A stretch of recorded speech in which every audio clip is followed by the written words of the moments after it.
So let me get this straight. You've known for a while that a group of saurian wizards were going to try and render humanity extinct, and you waited till the very last minute to do anything about it? Wow. Human nature really never changes. Hello, my name is Garvin, and I read things and rattle on about them on the internet for your entertainment. Today, we're continuing our look at Lemuria in popular culture, and we're going to look at Lin Carter's first published novel, Thongor and the Wizard of Lemuria.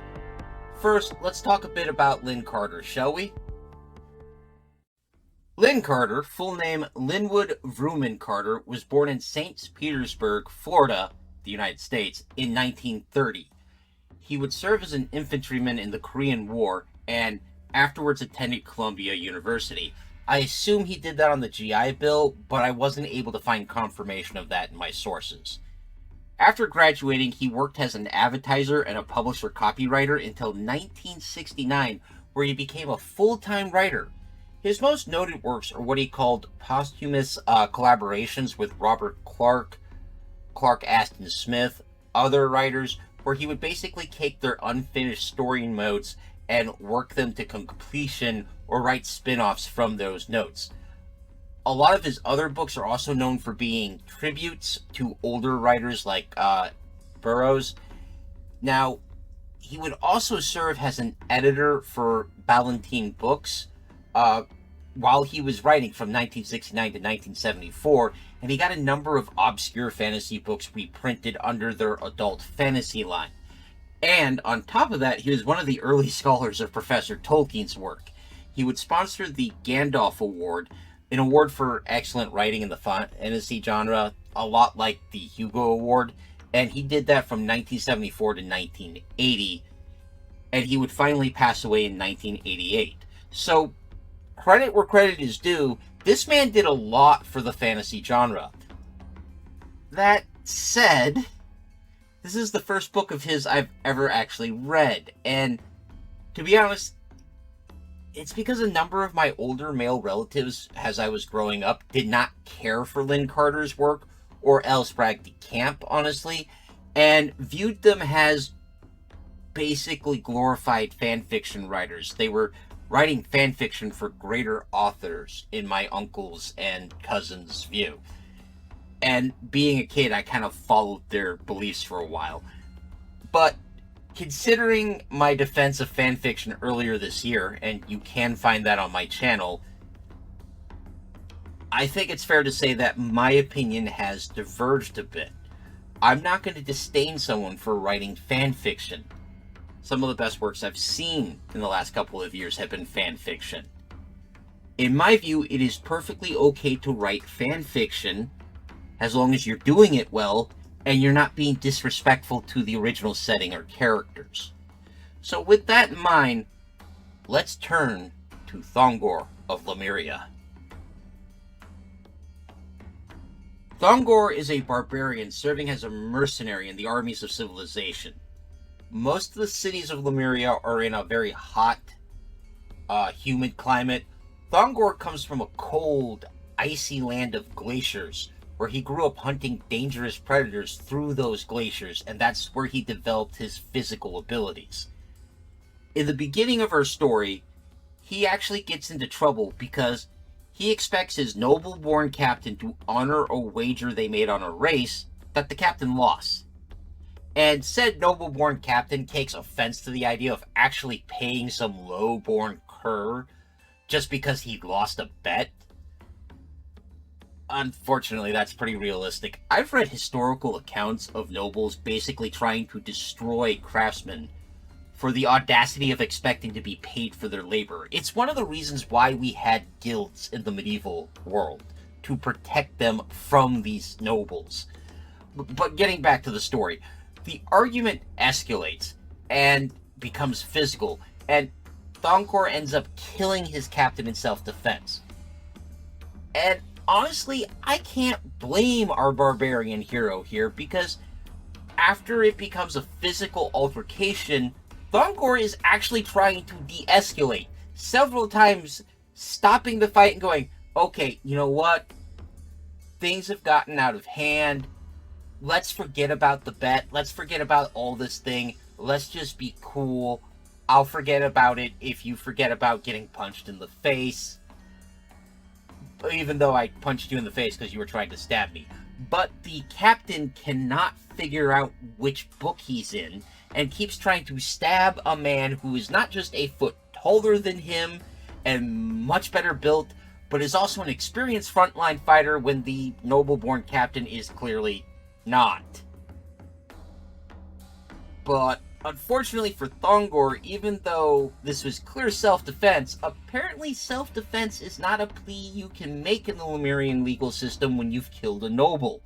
So he is promptly tossed into jail to await execution.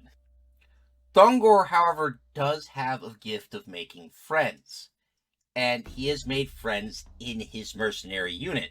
So he's not waiting for very long when he is sprung from jail by one of these fellow mercenaries and is given cover to escape. And Thongor, not being an unambitious man, decides to escape in style, hijacking his former boss's new airship. And I am just going to make a note, this is good writing right here, because right away I get a good sense of Thongor's personality. He is a rather easygoing man for a barbarian, and he really likes making a big exit. Unfortunately, Thongor, while he successfully steals the airship, is new to the whole piloting a lighter-than-air ship. I should make a note here that this is a lighter-than-air ship due to magical metal plating, not because of any gas bag.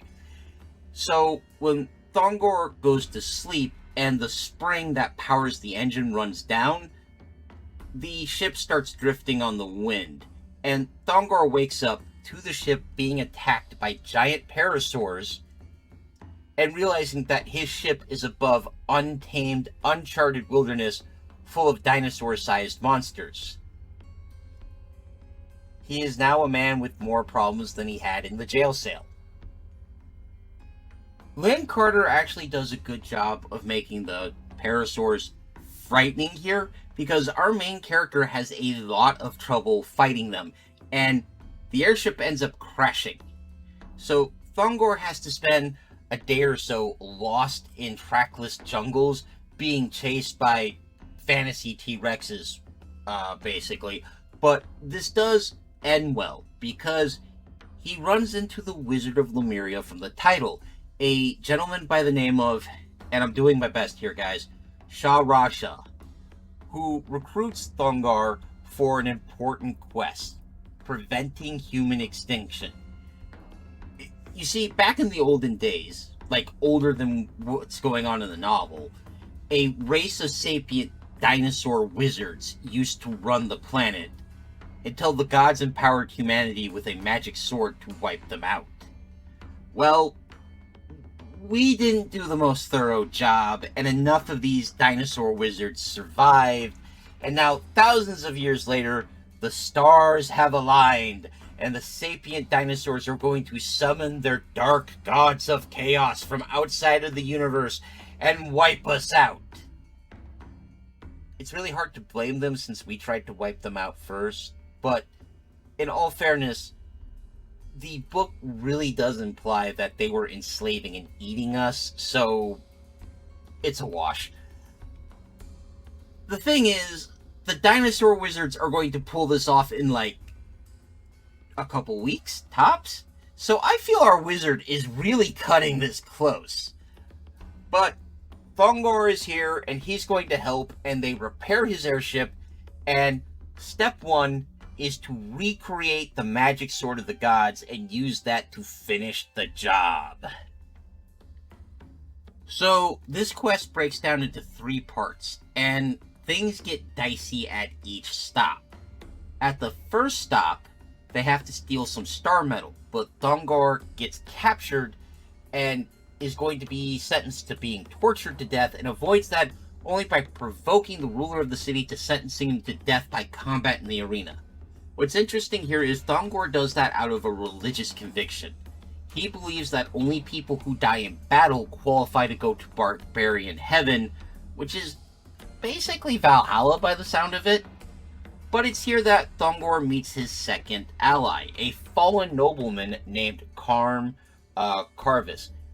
Now, Karm is the descendant of a former royal house of the city. The rulers of these cities are called Sarks, by the way, so that's what I mean when I use that word. But because Karm is a descendant of a former royal house, his existence is a threat to the current ruler, because he could lead a coup and be the focus for opposition to his rule. So, when Thongor breaks out of his guard to threaten the Sark, technically it was Karm's responsibility to protect this guy, and he failed. So the Sark decided to use that opportunity to kill two birds with one arena. This does not work out though, and Thongor and Karm escape through airship shenanigans, not before Thongor kills the Sark, kicking off a big intercity conflict.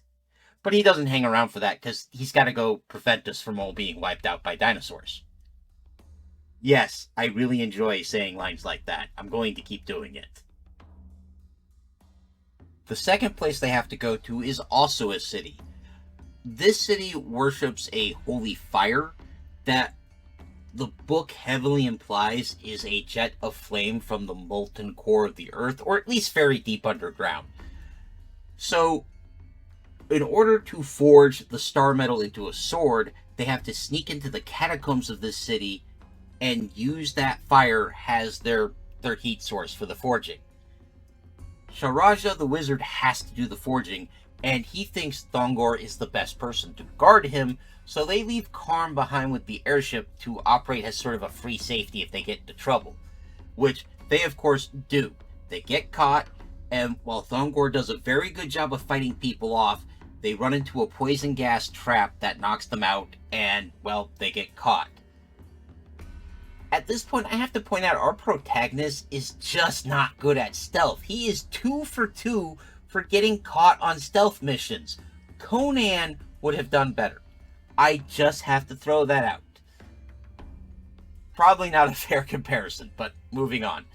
They get tossed into the jail cell of the former princess of the city, Sumia. Her father was the Sark, but when he died, the Archdruid, that's what they call the priest of these various dark deities, druids, took power, mainly because everyone was too scared to tell him no, and gave her the choice of marrying him or dying. She took one look at him and decided death was a preferable option, and no one in the city thinks she made the wrong choice. And this druid is an awful person who does not deserve to be married, but man, that does have to sting your pride a little bit. When a woman looks at you and goes, "No, I'll be cooked alive rather than marry you. It's okay. I'm alright with that." Moving on. Our characters are able to escape the grisly fate of being cooked alive as human sacrifices because, once again, airship shenanigans. Airships are really overpowered when you have the only one in the setting. Our third stop is a holy mountain, where the wizard has to go alone to the top of the mountain to get zapped by divine lightning, because he's the only one who's going to survive a lightning strike. And of course, things go wrong.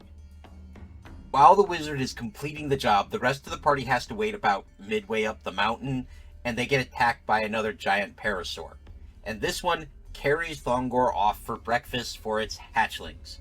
And the darling babies are already 7 feet tall and man-killingly dangerous. However, our protagonist is a manly barbarian, so he kills all 3 with a piece of sharpened bone, his courage, and when he gets disarmed by the last one, his bare hands. He then manages to journey through the wilderness, get back to the others, just as they are being captured by evil dinosaur wizards. And he grabs the magic sword and he finishes the job.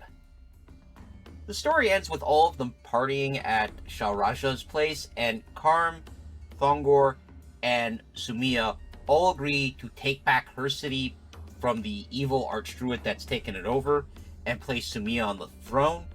And Thongor and her have fallen in love with each other because, of course, they have.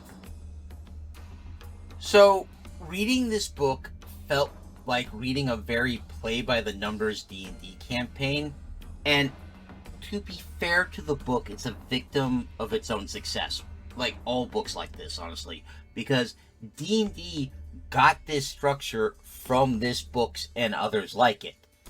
These books didn't steal the structure from D&D, other way around. But that doesn't help me in 2025 when I'm reading the book. And also, this book doesn't work very well as an introduction to the character of Thongor. While we do get a feel for his personality really quickly, the story then kind of pushes him down a railroad, so he doesn't get room to express that personality.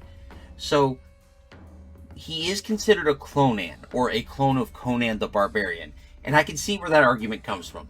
There are differences between the characters, though. Thongor has a more conventional, heroic-style morality, and is honestly a lot more easygoing than Conan. Conan would not have tried so often to de-escalate that fight at the beginning of the book. He would have lost his temper, and the city would have been down one captain and a number of guards who tried to catch him. So I wouldn't consider the characters carbon copies. Also, like I mentioned, Conan's better at stealth. Honestly, I wish that Lin had started with a lower stake story, one that didn't jump straight to save the world, and just focused on letting us get to know the world and the character. And that's also going to be my advice for a lot of aspiring writers. Don't try to save the world on your first book. It's okay to start smaller than that and work your way up. Remember, even Professor Tolkien published The Hobbit first. He didn't jump straight into Save the World in Lord of the Rings. He first wrote about Bilbo Baggins. That said, this book was not terrible, and its age is working against it. It was published in 1965. It's 60 years old, and a lot of the plot points and characterizations have been used over and over again, so they're a little worn down by the time it gets to me. That doesn't say anything for the quality of writing. I would consider that the fact that so many other people took these same conventions and used them speaks a lot for it, but it does affect my enjoyment of the book, so the book would come in at a C for me. Sorry for anyone who's a fan of the series. Now, as for the setting of Lin Carter's Lemuria, an ancient world of city-states, dark priesthoods, and barbarians surrounded by this jungle wilderness full of massive reptilian dinosaur-like monsters, I really like that. It feels like a different, older world, and there's a very big difference between Lemuria for Lin Carter and Robert Howard's Hyperborean Age. And I also like the fact that at no point in this story did I feel like I could scratch out Lemuria and replace it with Atlantis and the story would be just the same. Lemuria under Lin Carter has its own special character, and I really like that. I just wish he had given us more of a story that could breathe and let us explore that setting in the first book. Then again, this is the first book he ever published, so maybe I'm just being too harsh on the guy. And on that note, I think this is a good place to end this week's video. I hope you found this video informative, or at least entertaining. If you did, please leave a like, a comment, or consider subscribing. All these help me in my eternal struggle against the dread Lord Algorithm, terror be on his name. If you'd like a voice regarding subjects of future videos, consider joining my Everwise Patreons. For $1 a month, there's a link in the description below, and joining gets you a vote. Speaking of patrons, I'd like to give a special thanks to Big Steve. As always, your support means a lot to me, man. Next week, we're going to look at a new graphic novel I tripped over called Tales of Lemuria, The Mountains of Moran, that comes to us from Holland. And I picked it because it was released in 2020, so we're going to get a sort of 21st century view of Lemuria. I hope you join me for that, but until then, Take care of yourselves, take care of each other, and of course, keep reading.